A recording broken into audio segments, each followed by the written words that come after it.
اپنے اور اللہ کے درمیان کسی کو رازق نہ سمجھو اور نہ ہی غیر اللہ کی نعمت کو اپنے اوپر قرض شمار کرو۔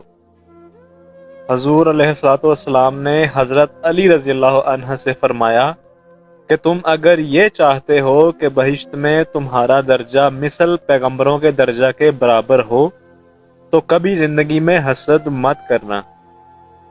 توبہ قبول ہونے کی نشانی یہ ہے کہ اس کے بعد انسان کا دل گناہ سے ہٹ جاتا ہے۔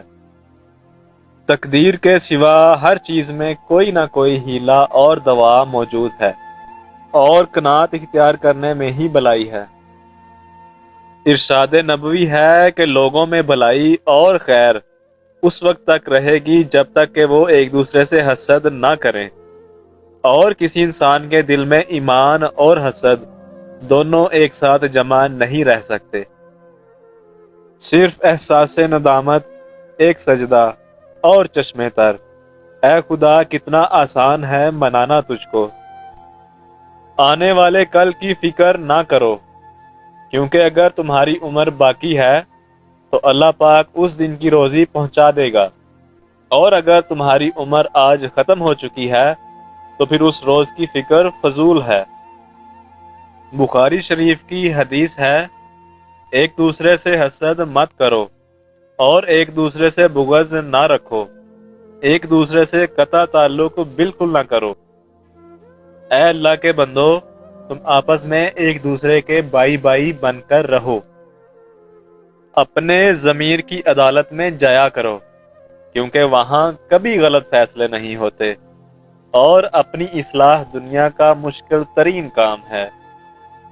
جو شخص اللہ تعالیٰ پر توکل کرتا ہے اسے کسی بندے کی کوئی حاجت اور پرواہ نہیں رہتی، اور جو شخص خالص اللہ پاک کے لیے کام کرتا ہے اس کی دنیا اور آخرت دونوں درست ہو جاتی ہیں۔ حضرت عمر فاروق رضی اللہ تعالی عنہ کا قول ہے، اللہ پاک اپنے جس بندے پر اپنی نعمت پوری کرنا چاہے تو کر کے رہتا ہے، حاسد خواہ کتنا ہی حسد کیوں نہ کر لے۔ حضور نبی کریم صلی اللہ علیہ وآلہ وسلم نے فرمایا، جنت میں وہ لوگ داخل ہوں گے جن کے دل معصوم پرندوں کی طرح اور نفرتوں سے پاک ہوں گے۔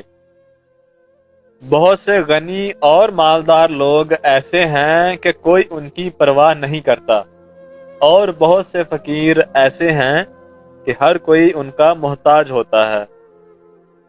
حضور علیہ الصلوۃ والسلام نے فرمایا، مظلوم کی بد دعا سے بچو، کیونکہ وہ اللہ پاک سے اپنا حق مانگتا ہے، تو اللہ پاک کسی حقدار کو اس کا حق لینے سے نہیں روکتا۔ بے شک دنیا اور آخرت کی مثال ایسی ہے جیسے کسی شخص کی دو بیویاں ہوں، ایک کو جب راضی کرتا ہے تو دوسری ناراض ہو جاتی ہے۔